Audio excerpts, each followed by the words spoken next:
अर्धवार्षिक परीक्षा 2023-24 साथियों कक्षा 8वीं के लिए हिंदी का जो पेपर है वो यहाँ पे आ चुका है, आप देख सकते हैं। और पूरा पेपर रियल पेपर है, यहाँ पे आ चुका है। तो फटाफट से आपको इनको याद कर लेना है। आप यहाँ पे देख सकते हैं आर के एस एम बी हेतु 40 प्रश्नों के लिए भी ये पेपर इंक्लूड होता है जिनमें ये लगने वाला है। तो फटाफट से जिन जिलों में पेपर नहीं हुआ है वो देख लीजिए। और साथ ही साथ आपसे रिक्वेस्ट रहेगी कि पूरा पेपर अपने दोस्तों को सेंड कर देना भाई, ताकि आपके दोस्त आपसे नाराज़ नहीं हो कि आपने तो देख लिया मैंने नहीं देखा भाई। साथ ही आपसे रिक्वेस्ट रहेगी कि आपका कोई भी पेपर आपका लग रहा है वो आप हमें इस व्हाट्सअप नंबर पे है वो शेयर कर सकते हैं। और इसके अलावा आपसे रिक्वेस्ट भी रहेगी, चैनल पे नए हैं तो चैनल को सब्सक्राइब कर लेना, आपको सभी सब्जेक्ट के पेपर है यहाँ पे मिल जाएंगे। और साथ ही साथ व्हाट्सअप पे आप कमेंट कर सकते हैं हमें। तो चलिए फटाफट हम देख लेते हैं सारे पर्सन कौन कौन से आपके आ रहे हैं। पहला क्वेश्चन है, यह सबसे कठिन समय नहीं है, कविता में संदेश दिया गया है। तो इस कविता में लक्ष्य की ओर बढ़ने का संदेश दिया गया था कि हमें जो समय है वो कठिन नहीं है हमारे लिए, हमें लगातार प्रयत्न करते हुए आगे बढ़ना है। भारत की पहली बोलती फिल्म के गायक कौन थे?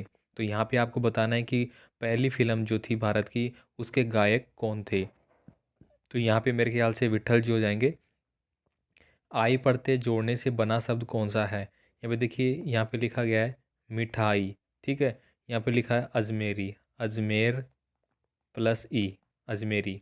इसके बाद देखिए सर्दी लिखा गया है, तो इसका मतलब क्या हो गया? सर्द प्लस ई। अब लास्ट का जो शब्द है वो कौन सा है? जयपुर, जयपुर प्लस ई, जयपुरी। ठीक है, तो यहाँ पे पूछा गया है आई शब्द किस में लगा है भाई, आई पढ़ते किस में जोड़ा गया है?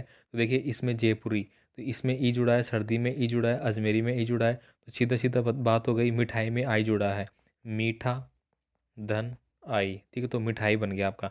आगे देखिए, कमर कसना मुहावरे का अर्थ क्या होगा? तो साथियों कमर कसने या मुहावरे का अर्थ क्या होता है? तैयार होना। तो ऑप्शन नंबर ए है वो आपको छाप देना है बिल्कुल। आगे देखिए, यहाँ पे है बसंत ऋतु किसकी प्रतीक मानी गई है?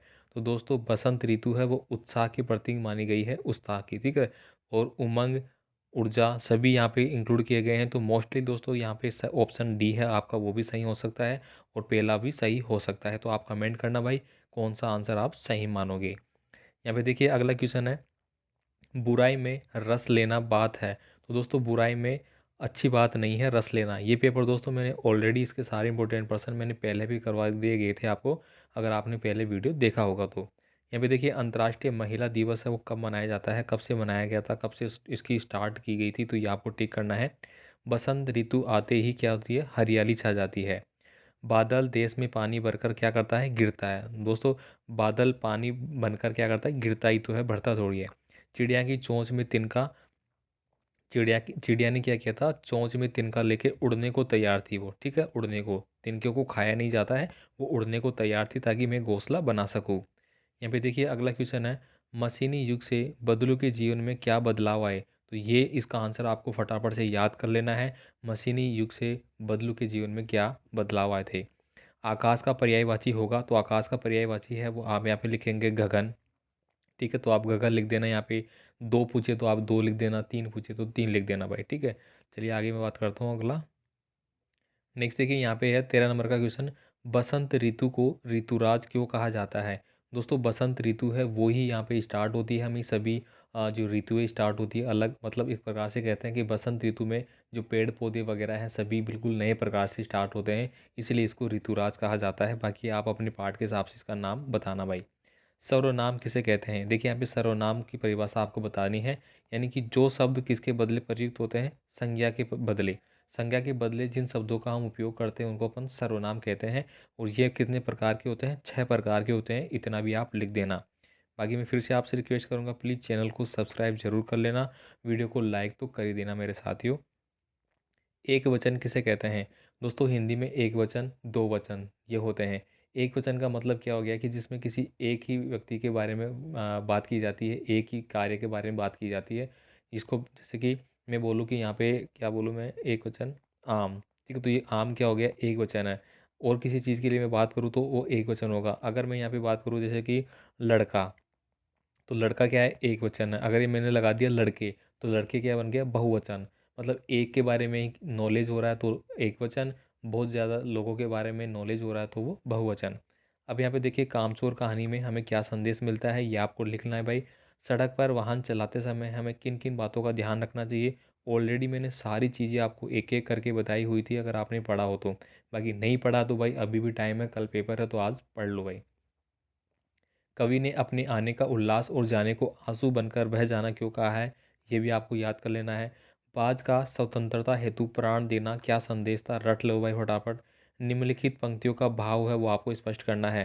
यहाँ पे देखिए, एक और देश का भाव दूसरे देश में पानी बनकर गिरता है, ये आपको बताना होगा। तलवार का महत्व क्या होता है, म्यान का नहीं। उक्त उदाहरण से कबीर जी क्या कहना चाहते हैं, ये पूरा मैंने आंसर सहित आपको बताया हुआ है जब मैंने हिंदी के आपको पूरे नोट्स दिए थे, अगर आपने पढ़े होंगे तो।